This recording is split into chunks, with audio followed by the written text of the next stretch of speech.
All right, the time is now 6:30, so everyone please rise. Pledge. Pledge allegiance to the flag of the United States of America and to the republic for which it stands, one nation, under God, indivisible, with liberty and justice for all.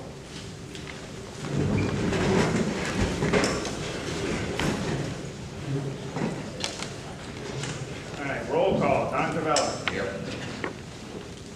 Gary Stallavoine is excused absence. Scott Gardner. Here. Scott Charwood. Here. Ted Dumaine. Here. Travis Irons. Here. Tom Sinkowitz. And David Soros, for the record, let it reflect that you have voting rights in the absence of Gary. All right, next item. Acceptance of the minutes from the May 29th, 2019 meeting and June 3rd, 2019 meeting. So those minutes were distributed to all members. I move we accept them. Okay. Second. Got a motion and a second. Any discussion? Hearing none, all those in favor signify by saying aye. Aye. Opposed? Motion carries to accept the minutes from May 29th and June 3rd meetings.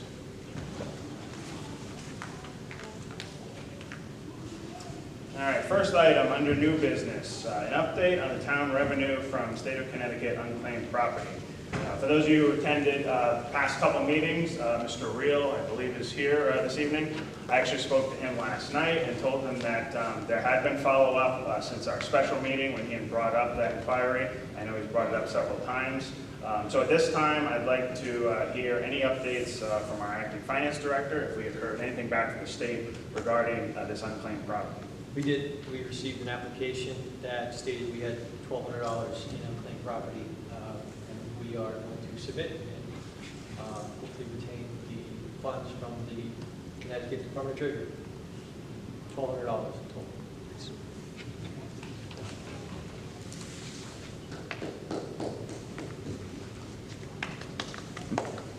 Any questions or discussion from any Board of Finance members on that subject?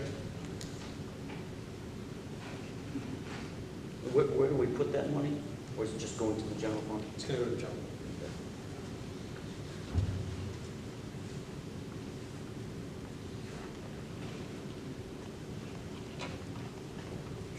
Okay, if there are no other questions, moving on to next item, item B, to discuss and act on line item transfers. I believe everybody should have a copy. There are copies available. All Board of Finance members have received a copy. So please look it over and have any discussion or questions.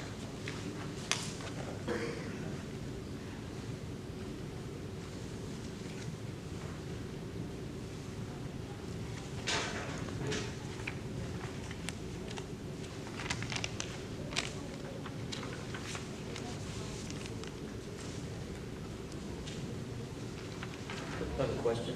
Sure. I see we have a lot of transfers on sand and gravel, from the sand and gravel going to. So we really, I mean, because we even anticipated that being a surplus for next year's budget. And we had sand and gravel left over, we talked about that. So we could budget less for that to save money. So all this is, we had that much savings for sand and gravel throughout the year. I know it wasn't my budget. Yeah, well, it wasn't expensive, and what you see that's being transferred over is within the highway department, and that was just what was appropriated and not spent for this fiscal year. So based on last fiscal, this current fiscal year, we appropriated the following fiscal year to kind of, I guess, figure out exactly how much we can do without going forward. And you know, the weather is something that's difficult to predict, so we reduced it based on the amount of sand and gravel we use this year, but again, that's difficult to say from one year to the next. I just looked, it's like about 20, well, it's 25,000 plus we cut 10 grand, so it's about 35,000 right there. We budgeted last year for like, what was it, 48? So we really didn't use much at all. No. That was a mild number. Very well. It was quite safe. And we tried to keep the the transfers within each department to the best of our ability. So the sand and gravel transfers cover the deficits in line items for the highway department.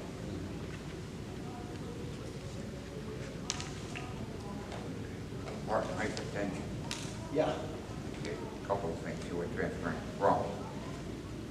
Yeah. We say here, I mean. Yeah, we are. Working There, here. we actually, at some point during the fiscal year, we lost a few people on the hypertension line item, and it created some unexpected savings. So it's enabled us to transfer that line item to, and it saved us a lot, actually. So we got roughly, after the transfers, we have roughly $3,000 remaining on it, but it's about $25,000 in savings this fiscal year because of the loss on the roster, heart and hypertension roster.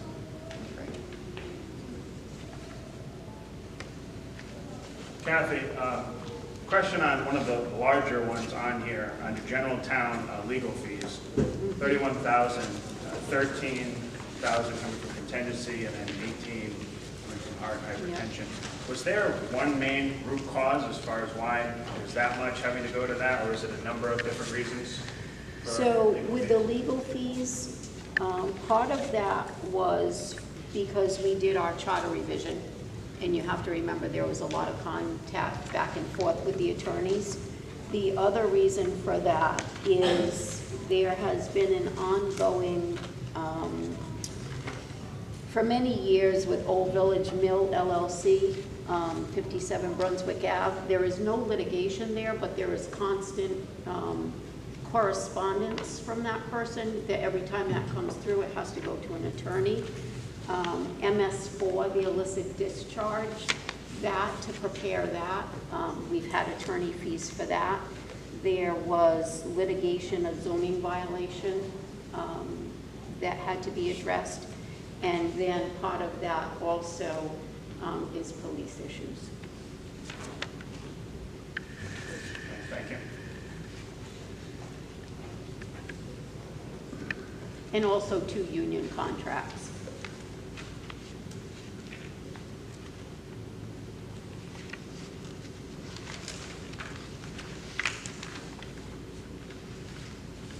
I know John Ravenel wasn't in charge when the budget was made, but why are we $22,000 over on salaries? Do you want to? Next year, What we- Not only that, it's back pay for union contract negotiations. So collective bargaining called for back pay, and that's a major reason for it.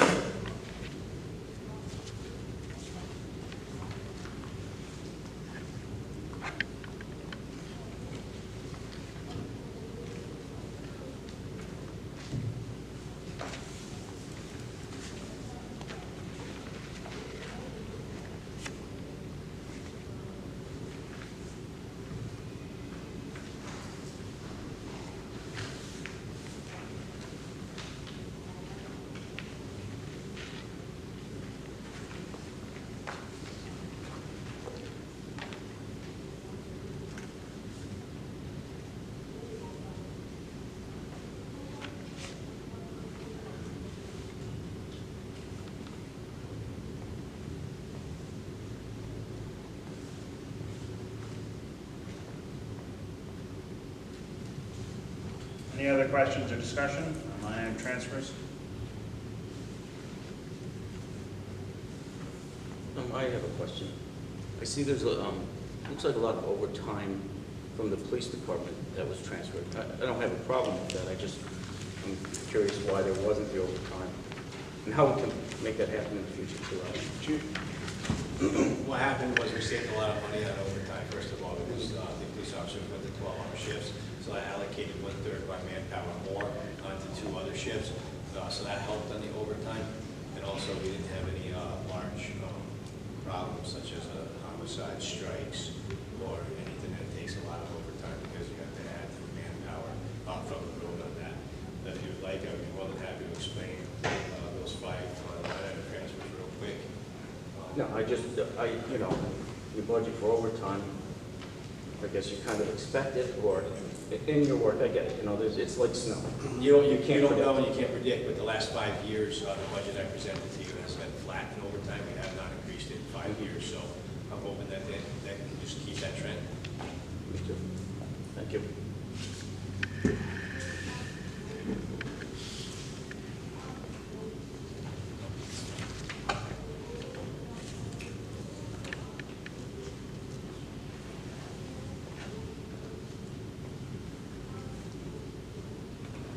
Any other questions or discussion? Mr. Chairman, Yep. a motion that we accept the line item transfer as presented. Second? Yeah. Okay, we have a motion to accept the line item transfers as presented. Any discussion? Hearing none, all those in favor signify by saying aye. Aye. Opposed?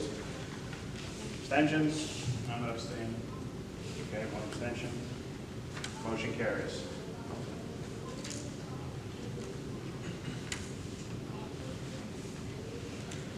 All right, moving on to next item C, review current fiscal year 2018-2019 budget statement.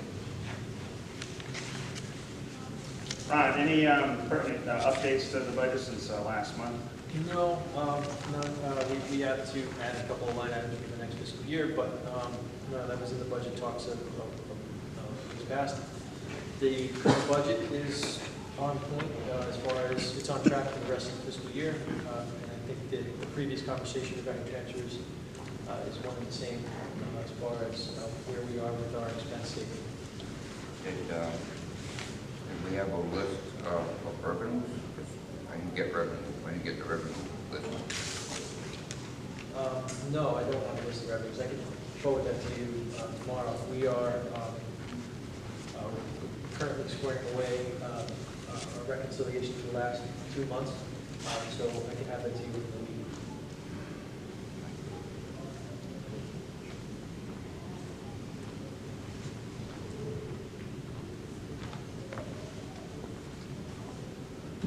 Since the extra 551,977 was approved in the general fund, shouldn't the school budget now show the 35,9, whatever that comes out to, 35,980?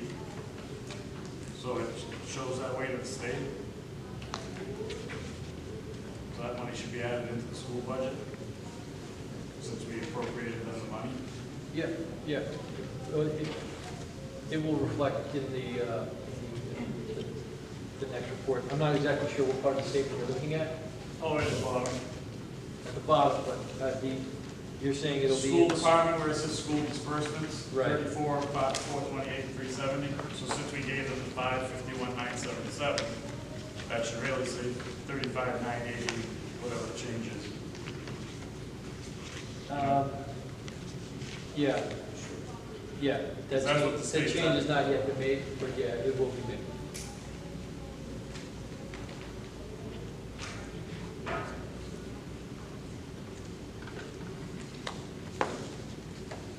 The other thing I was going to follow up on, I don't think Ken is here, was he said he was going to get an official document, and I assume you haven't heard from him about that from the state, saying that we were in the clear since that was appropriated.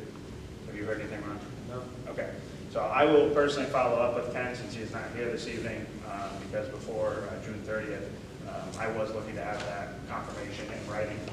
He said he would get it to us, but I have not heard anything thus far. So if he gets it to me, I'll ask him to send it electronically, and then I can, of course, forward it to everyone here via email. I think he said it was just going to be a general letter from the Department of Education citing that we're in compliance.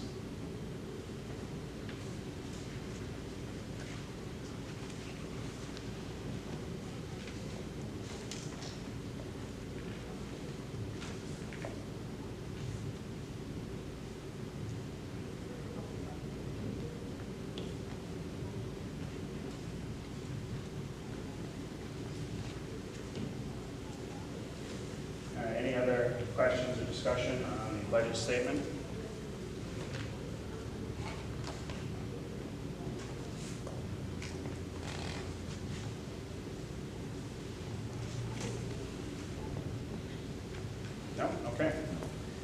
case, moving on to citizens' participation. I open the floor.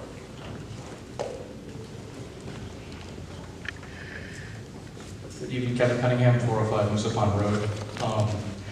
I wanted to bring up a couple items related to the budget that you mentioned just now, the current and the upcoming.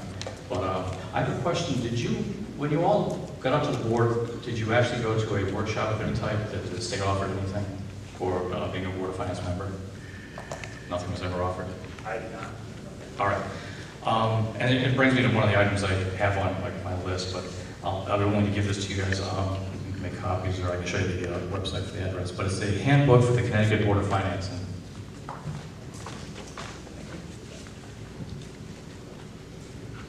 And it ties into something that I heard at a previous meeting, and it was the actual motion for that was made by Mr. Irons. I appreciate your motion. I understand the passion to what you were talking about. I appreciate that very much.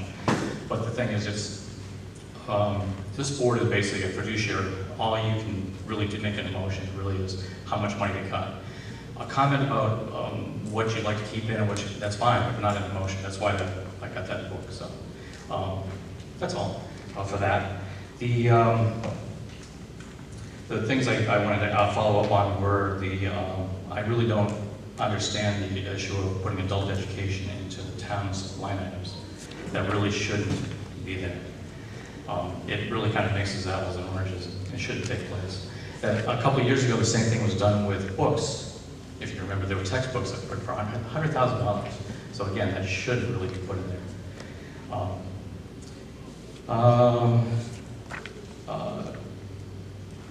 Ron, you mentioned something last time. I think I just want to get clarification. You said something, because I was talking about the 5-year capital plan. You mentioned something that you'd like to do all of them. The 5-year capital plan, there's no way you can do all of them. I mean, there's millions of dollars. So, I'd like to. It's a suggested list, it's not a mandate. Right. I would love to do all of them. Right, and we share the same sentiment. Yep. So just to clarify, Yep. we all want it all. Sure.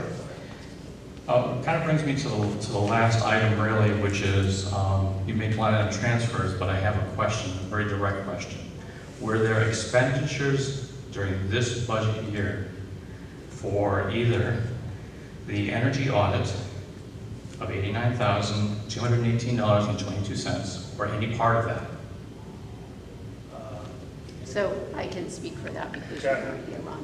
No, and that's been addressed a couple of times through the Board of Finance, how that was done, and I'll go over that again. So what happens is the total cost of retrofitting through DEF, the total cost is a 4-year, you can call it a loan, 0% interest, but what pays for that is the savings on your electric bill. So there is no actual money coming that was not already allocated in the budget for that. There was no expenditure. It's not anything over what was already in there. Very pointed question. Was there any expenditures to pay for that? No. Okay.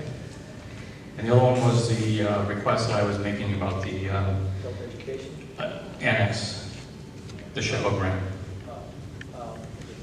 So what was your question? Okay, same thing. Was there expenditures for the SHPO grant for the 19,000? There has been change? no expenditures yet as of the SHPO. No. Despite the fact that it's now, that phase of it's all closed and done? No. We still don't have our final report, so it's not completed yet. Okay, so will that be also included into the current, so the next year's budget? So that is included in the budget, and that is a 50-50 grant. All right, what line item is that in the budget for next year, starting July 1? So that's in contingency. Okay. And there was something you mentioned earlier about contingency. Well, I think of it as contingency. It was a question about the $22,000. Usually what is done at the contingency inclusive of what outstanding contracts there are.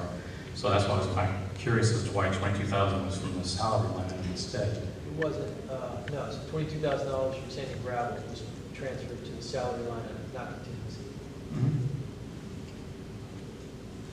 But you understand what I'm saying? I mean, usually when you do contract negotiations, you've got a couple contracts that are pending. Correct. You calculate how much money that you think you're going to pays on. You think, you know, it's all estimates anyway. You estimate how much money, usually that's part of the contingency line items. That's your pending litigation, not litigation, but pending contract negotiation. Well, you try to negotiate the contract the best way you can. I mean, I would say that, kind of like the weather, sometimes you can't predict the way contract negotiations. But that's why we usually used to use it as part of contingency instead of the second. That's why I was kind of confused why we came up with the salary. Yeah, well, I think good. Curtis, I'm not exactly sure we can dissect how the contract negotiations unfolded to create such a back pay, but I think we, within our budget, and we were able to supplement that funding adequately with funds that we had readily available within that department. Okay, thank you. Other citizens' participation. You know? Yep.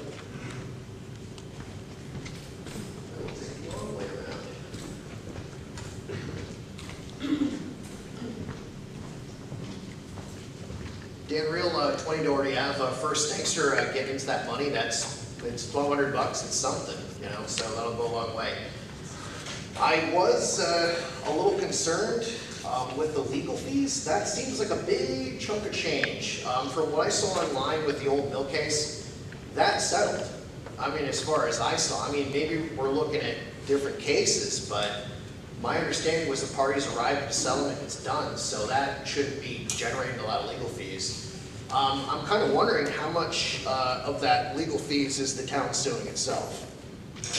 So out of that legal fees, there might be right now not even $1,000. Yeah. I find that hard to believe, and I'll tell you why. Because right now, obviously, the town has two law firms. One is representing the town, one is representing the town, one board suing another. Someone's filed a motion to strike, which was rather silly for reasons I can explain if anybody wants to ask later. And someone had to write a 17-page response at anywhere between 150 to 300 an hour to respond to that silly motion. So at some point, I mean, we're looking at a bill that's at least up to $5 grand on each side. So that went to the land use docket, so everybody knows. So that was transferred from Wyndham Superior Court in Putnam. Now it's in Hartford. And that is a special proceeding under General Statutes 8-8. One of the problems you're going to run into is, for whatever reason, and I don't know how long we've been making this mistake, but problems with boards that have a right of appeal to the Superior Court, who have to have a stenographer recording made. Thank God Art and June record these meetings, so at least there's some sort of a record. But 8-7A requires that kind of recording be present. So it's getting interesting, and those bills are going to rack up really quickly. Quite frankly, I don't believe it's that low. I really don't. I mean... Well, you believe what you want, but I can say what bills I've received so far from that case, and right now... Yeah, well, I would say I check with them again, because we're going to be in for a surprise. I mean... I'm not saying that's how much it's going to cost us. That is what we have received to date. Right, right. And I would just say as an item of preventative maintenance going forward on legal things, I think when we hire an attorney, you know, we should ask that the attorney present errors and omissions and malpractice up front. You know, possibly have some sort of a bond. And when they give a town a legal opinion, you know, they should say, here's our opinion on the rights and remedies of all the parties involved, and they should, you know, definitely sign on and say, yes, we'll vouch for this. Because in the past we haven't done that, and we've ended up in some very silly situations that have ended up costing a lot of money. So I'm just, you know, putting this out there so we can let it percolate, and hopefully we don't run into situations like this again. Well, I appreciate that, but I will say the attorney fees that we have right now we did need the attorney for that.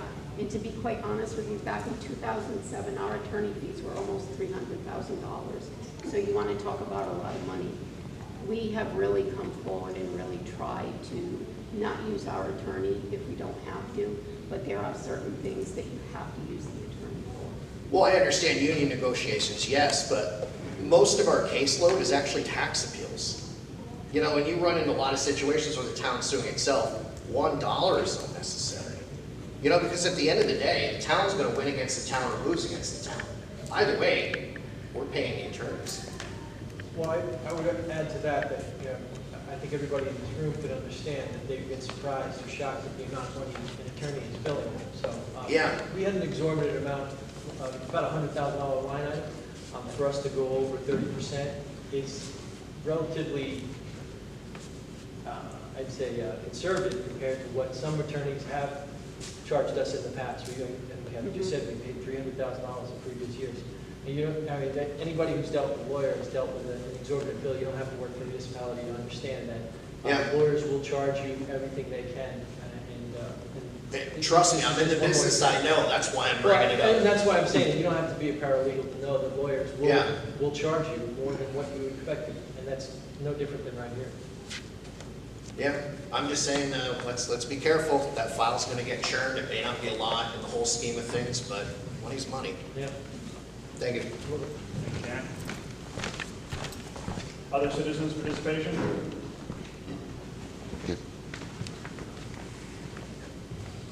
Art Gagnon, Jackson Road. I have a question about the MBR. I'm trying to understand it in my mind. Ken DePietro said that the MBR can be reduced as much as they will cut. So this year, it could be reduced by 114,000, whatever change. Has it ever been done? The MBR been reduced? Do you know? I mean, this is a new thing, right? The last few years, we're getting cut every year by the Board of Ed. We're having to give them money. As I see it, if that MBR has not been cut, if it stays at 35 million, whatever, and we ask them to cut 114,000, okay? If they make that cut, next year they're gonna be short from the MBR, 114,000. They're gonna be looking for money again, right? So, that's my question. He said it could be reduced by as much as the state cuts them. Now, next year it's the same thing, we're getting cut again, right? Are we gonna reduce the MBR? I understand it's not giving them as much money to work with, but we're saying to them, we're not giving you as much money to work with. We're taking 114,000 from you. Well, just to be clear, so, you're trying to, you started off by saying that you need a better clarification. I'm going to try to do, so that the MBR fluctuates with what the state gives us. So if the state drops the number, then so does the MBR. Oh, just automatically? Correct. Okay. Because we have to spend what the state says they've given us. So whatever the state gives us for education, we have to spend on education, which is my best explanation for So the then minimum budget. it's already cut. Well, In this budget, 114,000, the MBR has been cut. we increased 551,000. Well, yeah, but that's this fiscal year. I think I'm that's talking an about the answer budget we Ken would just have did. to. The Right, 114 is for I mean, the budget well, we just did. Next fiscal year, we can address the MBR for next fiscal year. But- Why isn't it addressed now? We did the budget. The MBR should be reduced. We were cut by the state, right? Well, this is a transfer hearing, so we can address that at a later time. So I No, think this is a that's regular- something this is a that regular Ken meeting. needs to be addressed. It is. It's a regular meeting. Because when it has to do with the MBR, there's nobody that understands the MBR than the person who does the budget. And he does that. And it is the state reductions that has to do with the MBR. But for an acting finance director to explain that, I think it would be best come from the person who does the school budget. And I don't believe anybody is here tonight from the school. Matt, I don't know if you would like to speak on that, being a Board of Ed member. The only correction I would make to the understanding about the MBR is it's hand in hand with ECS funds. That's the grant funding for the school district. The MBR is a condition upon receiving the ECS funds. So your MBR is literally no more than what your appropriated funds for the district were the previous year. If you are to continue receiving ECS funds, you cannot violate that minimum threshold. You need to spend at least that much money to continue receiving your allotted ECS funds. If that, So I'm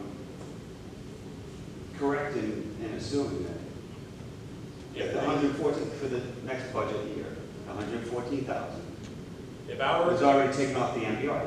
if our ECS funding is reduced by 114, Right. which it was for next year, Right. then the school board budget of Plainfield can be reduced legally by 114. It does not compel you to reduce the school budget.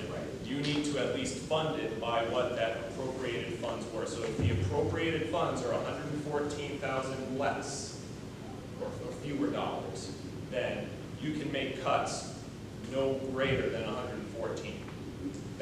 Now that's speaking generally. There's other conditions to reducing your budget, such as a drop in enrollment or demonstrating cost savings across a capital project. But that has a discount applied to it to the tune of roughly 50%. I'm not sure what the figure might be exactly for this upcoming year. But there's a whole process with the state Board of Ed that the district has to remain compliant with in order to realize those potential savings as well.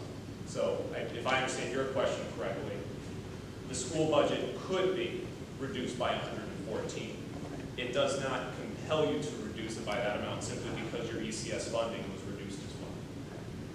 Does the board understand?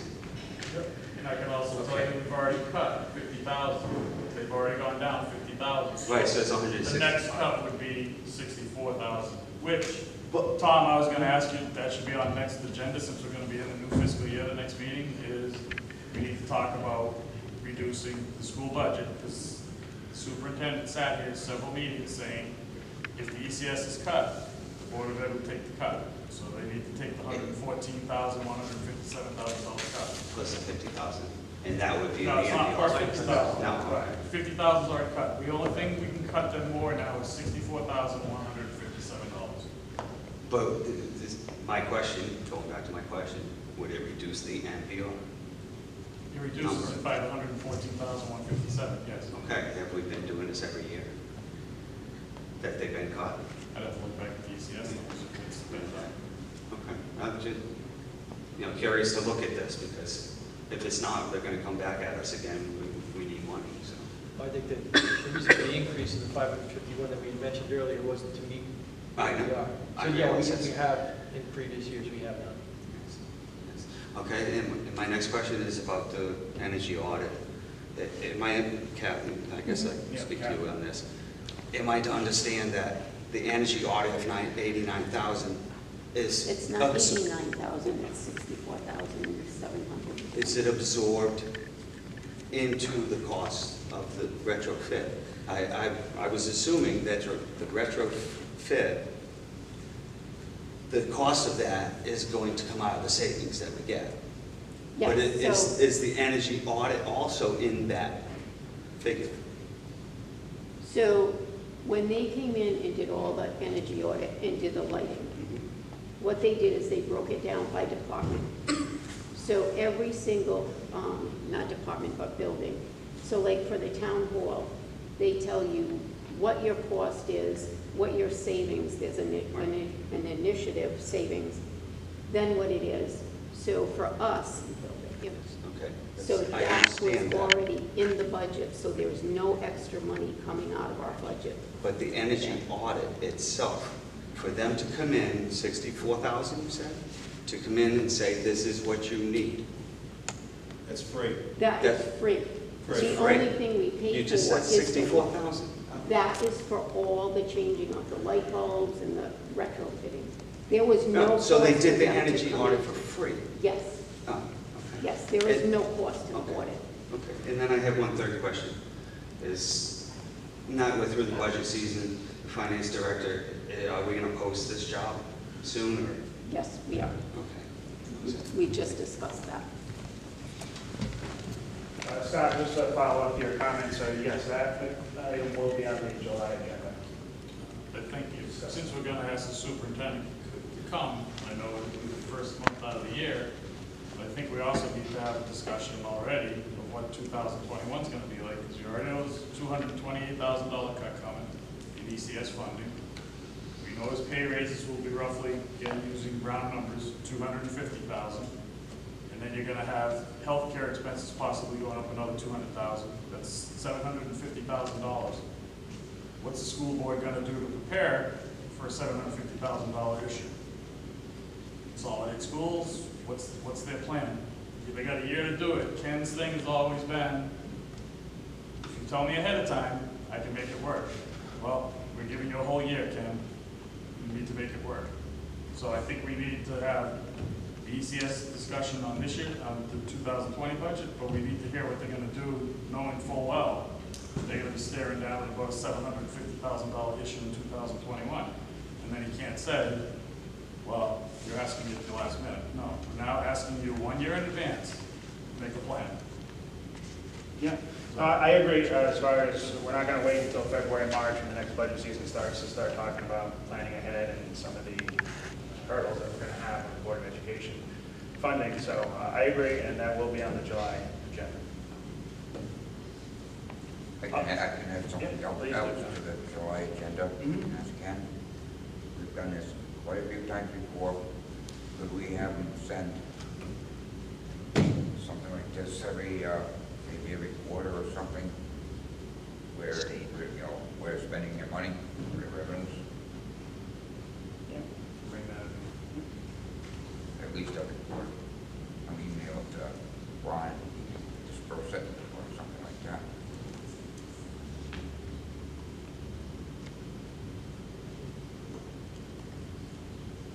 Yeah, ask about that as well.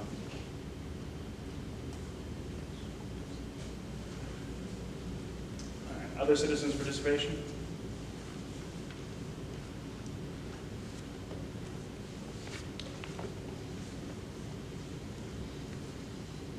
No? Okay. Actually, Tom, Oh, I you do. do? Okay, yep. Yeah, can I, do I need to come on this mic? Yep. Actually, that's a question. The additional revenue that we're receiving from Mr. Real, who do we approach, or how do we just bring discussion about using that money possibly for voting signs? Seeing how you said we don't have that, that was money we were not anticipating. Yeah. That would be beneficial to the residents. That's my first question. And secondly, Kathy, you commented about the legal fees for Glen Falls LLC. How much this year alone have we spent on that? I haven't broken it out. I know every time we get emails and we receive emails on a weekly basis, those emails go directly to the attorney. Would it be possible to get that information? Okay, great, thank you. That's all I wanted to know. So Kathy, on that subject of signage, I know we talked about it, it's something that, looking ahead to November, we should get this addressed, of course, well before November. Had you given any thought to as far as how we would pay for that to get additional signage? So one of the things that in the budget this year, there was additional money put in for marketing. So we could either take it out of that or supplies and expense.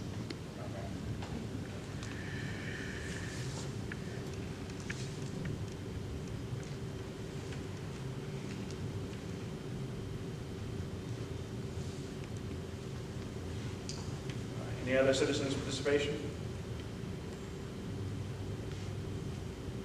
Yeah.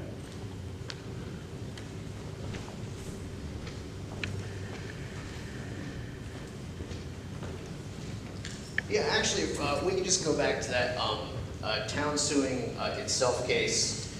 I have the docket sheet here, and just for the board's edification, I can walk through how I would break down how much time they were spending and how much money it's cost. So there were two defendants. That was $74 a piece when the town served itself and when the town served the developers, so we're up to $150.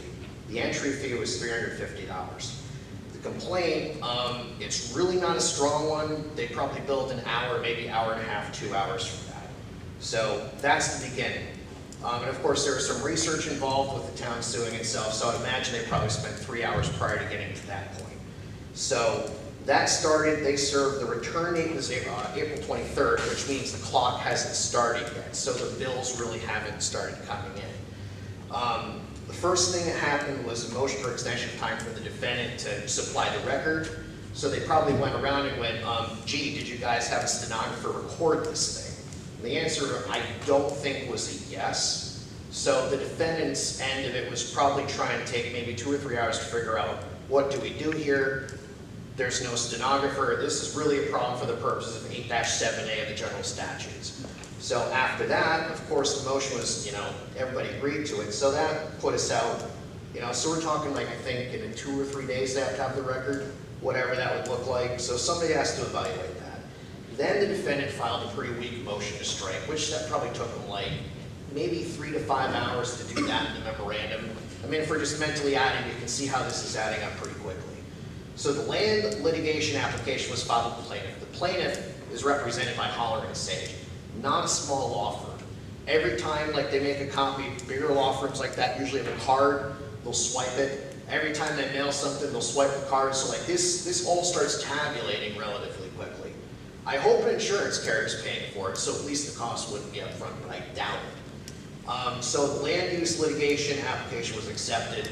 Order was granted. Every time an order comes in, just like emails from the old Village Mills case, lawyer's going to spend anywhere between like maybe 10 minutes to an hour reading it. So factor all that into the bill. So then the plaintiff, 30 days later, they have to respond to this very silly motion to strike, and that one was 17 pages. And I thought it was pretty well reasoned. They said this is pretty silly, but they explained it in a polite way. It was probably another 3 to 5 hours. So then, of course, we're up to the present, which is, what's today, the 19th? The case was just transferred yesterday. So most of the activity, like most of the heavy stuff happened between like May to right now. But I think if I'm following just all of that, we're both sides in the aggregate, we're north of 20 hours easily. So that's why I don't believe the bill. I mean, I just thought it was fair to A, point out, and B, just kind of like walk through. So, when you start litigation, it's hard to claw back. And by the way, litigation under 8-8 of general statutes, the appeal can't be withdrawn. They have to have a hearing before the Superior Court before they can withdraw it. So this isn't exactly an easy egg to unscramble, but that just gives you an idea of how quickly these bills add up. So I hope it helps, but that's how the sausage is made. Thank you, Dan.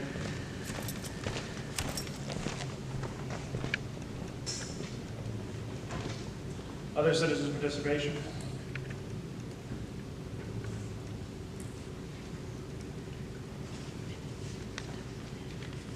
No? Okay. In that case, entertain a motion to adjourn. I move. Okay, we have a motion and a second. Any discussion? Hearing none, all those in favor signify by saying aye. Aye. Opposed? We are adjourned.